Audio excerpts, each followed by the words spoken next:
अस्सलाम वालेकुम फ्रेंड्स। नाम है ईमान। ईमान नाम की मायनी है पुख्ता अकीदा। नाम है एज़ल। एज़ल नाम की मायनी है अल्लाह पाक का तोहफ़ा। नाम है हयात।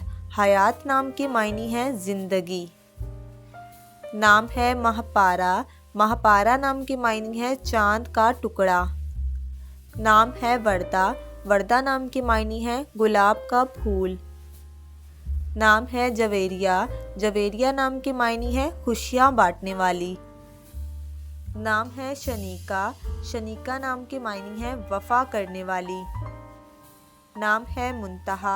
मुंतहा नाम की मायनी है आला दर्जा। नाम है रमीशा। रमीशा नाम की मायनी है फूलों का गुलदस्ता। नाम है जाइना। जाइना नाम की मायनी है खूबसूरत। नाम है अरीन। अरीन नाम की मायनी है प्यारी और खूबसूरत। नाम है रिजवा। रिजवा नाम की मायनी है राज़ी होने वाली। नाम है उमाइज़ा। उमैज़ा नाम की मायनी है नरम दिल वाली। नाम है आयत। आयत नाम की मायनी है निशान और अलामत। नाम है तूबा। तूबा नाम की मायनी है खुशखबरी सुनाने वाली।